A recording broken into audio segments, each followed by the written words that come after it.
अस्सलाम वालेकुम students, 9th class computer science की हमारी आज की इस वीडियो में चैप्टर नंबर 1 का एक लास्ट टॉपिक है हाउ कंप्यूटर्स स्टोर फाइल्स। एक बहुत ही छोटा सा कॉन्सेप्ट है, हमने इसके बारे में समझना है।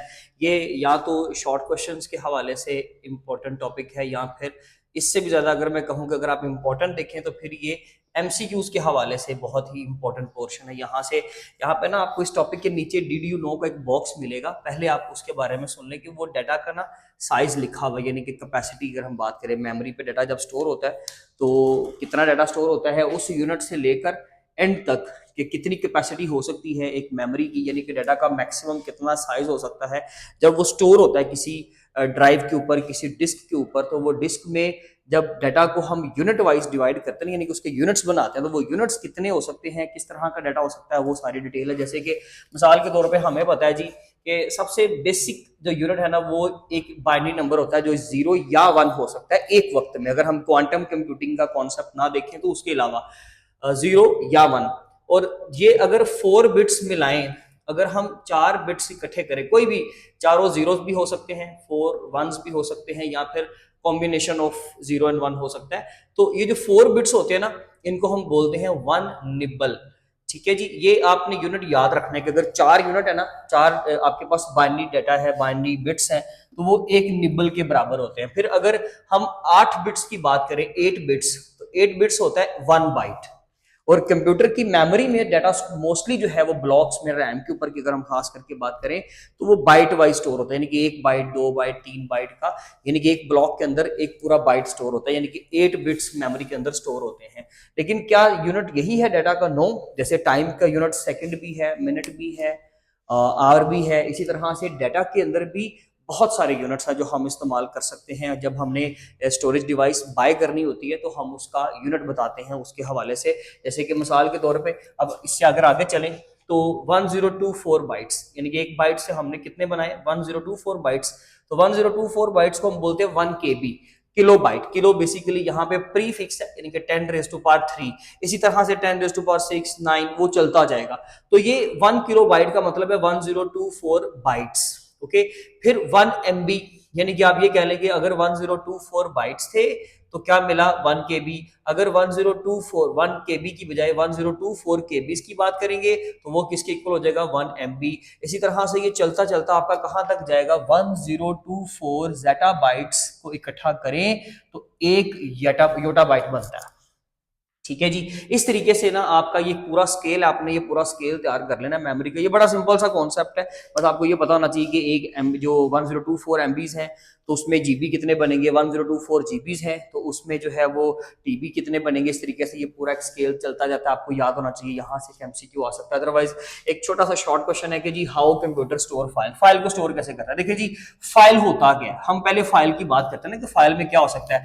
तो कहते हैं कि ऑल दीज फाइल्स, यानी कि जो जितनी भी ये फाइल्स है ना, फाइल यानी कि पिक्चर हो सकती है, ऑडियो हो सकता है, वीडियो हो सकती है, 3 तरह का डाटा होता है, या फिर टेक्स्ट होता है सिंपल, तो वो भी फाइल ही वैसे कंसिडर होती है। तो ये जो डाटा है ना आपका, इसको हम बेसिकली जब किसी जगह पर स्टोर करते हैं ना तो उस चीज को फाइल कहते हैं। ठीक है।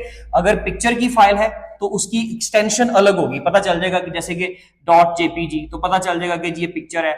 .gif, जिफ मूविंग पिक्चर्स, पता चल जाएगा कि ये पिक्चर है। .mp3 पता चल जाएगा कि ये आपकी ऑडियो है। .wav कर ले या mp4 कर ले तो पता चल जाएगा कि ये वीडियो की फाइल है। तो वो डिटेक्शन तो खैर हम नहीं कर रहे, लेकिन हम सिंपल बात करें कि फाइल्स में क्या क्या हो सकता है, पिक्चर हो सकती है, ऑडियो या वीडियो। ये जो फाइल्स है ना, हमेशा these are stored as binary data. ये बाइनरी डाटा यानी कि 0-1 की फॉर्म में ही कंप्यूटर के ऊपर स्टोर होती है। मेमोरी जो होती है ना, जो जगह होती है, घर होता है जहां पर डाटा जाकर स्टोर होता है, वो सिर्फ किसको समझता है? 0-1 को। इसलिए इन तमाम चीजों को किस में स्टोर किया जाता है? कन्वर्ट किया जाता है बाइनरी डाटा की फॉर्म में। आपकी जो एक पिक्चर होती है ना, अगर हम एक पिक्चर की बात करें तो एक्चुअली वो डॉट्स यानी कि छोटे छोटे पिक्सल से मिलकर बनती है। और वो एक पिक्सल के अंदर ना 3 वैल्यूज होती हैं, रेड, ग्रीन और ब्लू कलर की। 3 कलर्स की वैल्यू होती है। अब वो जो वैल्यू होती है वो डेसिमल नंबर होता है। मिसाल के तौर पे आप इस चीज को जरा समझिएगा, एक RGB डॉट है, एक पिक्सल है, ठीक है जी, उसमें आर की वैल्यू 0, जी की वैल्यू 0 और ब्लू की वैल्यू मिसाल के तौर पे 255 है, ठीक है, जिसकी मैक्सिमम वैल्यू 255 हो सकती है। तो इसका मतलब है ये ब्राइटर ब्लू होगा, यानी कि जो ब्लू कलर होता है नॉर्मली, ये उसकी वैल्यू लिखी हुई है। अगर मैं यहाँ पे 100 यहाँ पे 90 कर दूं तो ये मिक्स शेड का एक पिक्सल होगा। इसी तरह से बहुत सारे पिक्सल्स मिलकर क्या बनाते हैं, एक पिक्चर बनाते हैं सिंपल। अगर आप इसका भी स्क्रीनशॉट ले लो तो बहुत सारे पिक्सल्स मिलकर एक पूरी मेरी ये वाला जो पिक्चर है, यहाँ जो बोर्ड है, ये सारी पिक्चर आपकी बन जाएगी। अगर हम खास करके वो उसमें डिस्प्ले की भी टाइप आ जाती है, हम ज्यादा डीप नहीं जा सकते। तो ये बेसिकली एक डॉट की बात हो रही है। अब ये इन चीजों को ना, इस डेसिमल नंबर, इस डेसिमल नंबर और इस डेसिमल नंबर के बारे में आपको पता है, इन डेसिमल नंबर्स को किस में कन्वर्ट किया जाएगा, 0-1 की सीरीज में, लंबी सीरीज बन जाएगी। देन आपकी मेमोरी, एक जो पिक्चर होती है वो मेमोरी में स्टोर इस तरह से होती है। अगर हम ऑडियो की बात करें तो ऑडियो में सैंपलिंग की जाती है, आपकी आवाज का एक सेगमेंट लेकर ना उसके बहुत सारे हजारों पार्ट्स बनाए जाते हैं, छोटे छोटे टुकड़े। इस प्रोसेस को सैंपलिंग कहते हैं, पिछली बुक में ये डेफिनेशन थी भी। तो उन सैंपलिंग को ना एक नंबर दिया जाता है, 1 2 3 4 कोई भी, देन उन नंबर्स को बाइनरी में कन्वर्ट किया जाता है, वो भी बाइनरी में कन्वर्ट हो गई। अगर वीडियो की बात करें तो वीडियो तो बेसिकली इन दोनों का कॉम्बिनेशन है, ये उससे भी बड़ी बाइनरी की सीरीज बनाएगी, यानी कि इसमें वीडियो बेसिकली बहुत सारी पिक्चर्स का एक मजमुआ होता है, बहुत सारी पिक्चर्स को स्पीड के साथ हम दिखाते हैं, साथ में आवाज दिखाते हैं, तो वो वीडियो बन जाती है। ये सारा डाटा आपका बाइनरी में कन्वर्ट किया जाता है। कैसे कन्वर्ट होता है वो मैंने आपको बता दिया। They are represented by sequence of zeros and ones. तो ये सिंपल सा क्वेश्चन हो गया कि जी कंप्यूटर कैसे स्टोर करता है, तमाम फाइल्स को बाइनरी में कन्वर्ट करता है और बाइनरी में 0-1 होता है। अगर वो पूछ लेता है कि कौन सा डाटा कैसे कन्वर्ट होता है तो वो मैंने आपको तरीका बता दिया है। अब स्टोरेज डिवाइसेस कौन कौन सी हो सकती है जहां पर डाटा ने आकर स्टोर होना है, या तो एचडीडी, यानी कि ये सारी हमारी क्या है, ये दोनों सेकेंडरी डिवाइसेस है। सेकेंडरी यानी कि जिसमें डाटा परमानेंटली आप स्टोर कर सकते हो, वो हार्ड डिस्क ड्राइव भी हो सकती है। HDD stands for hard disk drive, SSD stands for solid state drive.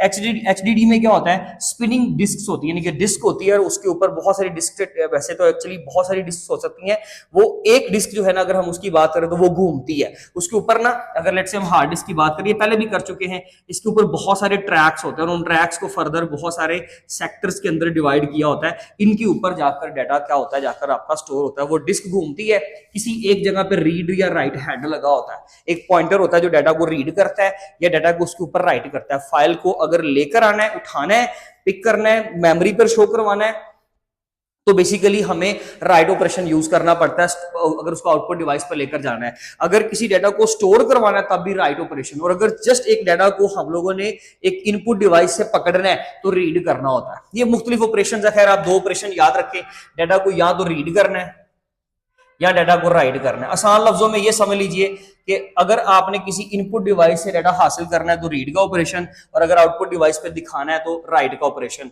अगर डाटा जो डिवाइस पे पड़ा है उसको वहां से जस्ट पिक करना है तो रीड का ऑपरेशन। अगर उसके ऊपर डाटा को स्टोर करना है, लिखना है, तो जाके वहां पर राइट का ऑपरेशन। ये इस तरीके से इनको इस्तेमाल करता है।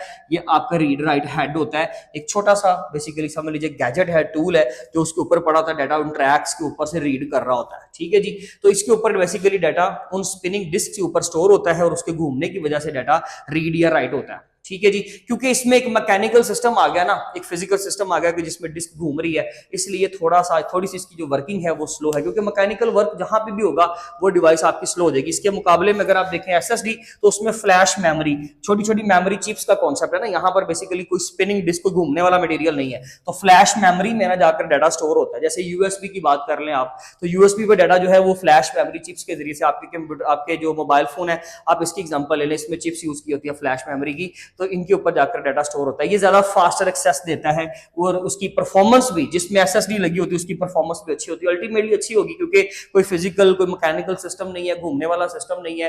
डाटा जाके प्रॉपर्ली फ्लैश मेमोरी चिप्स के जरिए से स्टोर होगा, वहां से पिक हो जाएगा। और इसकी स्पीड की अगर कंपैरिजन करें तो ये एसएसडी जो है एचडीडी के मुकाबले में बहुत ज्यादा जो है वो फास्टर होती है, बट क्योंकि इसके अंदर मटेरियल इस तरह का इस्तेमाल होता है, इसका मैकेनिज्म इस तरह का, कि फिर ये एचडीडी से जरा महंगी भी होगी। अगर क्लाउड स्टोरेज की बात करें तो ये भी एक सेकेंडरी डिवाइस की ही एग्जांपल है, लेकिन इसमें एक चीज समझने वाली है कि क्लाउड का मतलब होता है बादल। जो आपसे बहुत दूर है। तो आपने इसको इस वर्ड से याद रखना है कि क्लाउड स्टोरेज का मतलब है कि डाटा तो आपका होगा लेकिन आपकी डिवाइस पे स्टोर नहीं होगा, आपके घर में जो लैपटॉप या सिस्टम पड़ा हुआ है उसके ऊपर डाटा स्टोर नहीं होता, बल्कि दूर एक इंटरनेट के जरिए से दूर एक सर्वर पड़ा हुआ है किसी दूसरी कंपनी का जिसके ऊपर अपना डाटा आप स्टोर करवाते हो। मिसाल के तौर पे गूगल ड्राइव, आप गूगल ड्राइव पे अपना डाटा रखवाते हो, आपकी ईमेल के जरिए से पड़ा होता है, लेकिन with the help of internet, यानी कि इंटरनेट मीन्स के जरिए से हम बात करें ना, तो इंटरनेट के जरिए से वो डाटा आपके किसी दूर सर्वर पे अमेरिका में, ऑस्ट्रेलिया में, न्यूजीलैंड में, यूके में पड़ा हुआ एक कंप्यूटर है, उसके ऊपर आपका डाटा जाकर स्टोर होता है। इसका फायदा ये है कि रिमोटली एक्सेस किया जा सकता है। आप दूर किसी मुल्क में भी बैठे हो तो तब भी आप किसी भी डिवाइस के ऊपर अपनी वो आईडी लगाओगे, किसी भी मोबाइल फोन को आप बाय करें, न्यू मोबाइल आपने परचेज किया, आप उसके ऊपर आईडी लगाएं, वो सारा डाटा आपका उसके ऊपर आ जाता है। क्यों? क्योंकि वो किसी एक फिजिकल डिवाइस के ऊपर आपके लोकल कंप्यूटर पे स्टोर नहीं है, वो ऑनलाइन इंटरनेट के जरिए से किसी सर्वर पर पड़ा हुआ है और वहां से डाटा आपका उस ईमेल के जरिए से आपको मिल जाएगा। इसको क्लाउड स्टोरेज कहते हैं। Store the files on remote server, यानी कि जो ऑनलाइन सर्वर्स है ना, दूसरे बड़े बड़े कंप्यूटर जिनसे डाटा आप हासिल करते हो उसको सर्वर कहते हैं। जो कंप्यूटर डाटा हासिल करता है वो क्लाइंट, जिससे हासिल करते हो वो सर्वर। तो बेसिकली उन ऑनलाइन सर्वर्स के ऊपर, रिमोट सर्वर्स के ऊपर डाटा पड़ा होता है। ये 3 तरीके हैं डाटा को स्टोर करवाने के। स्क्रीनशॉट ले लें, ये आपके काम आएगा। और बाकी इंशाल्लाह मिलेंगे इस चैप्टर की एक्सरसाइज की वीडियो में। तब तक अपना ख्याल रखें। Thank you so much. अल्लाह हाफिज़।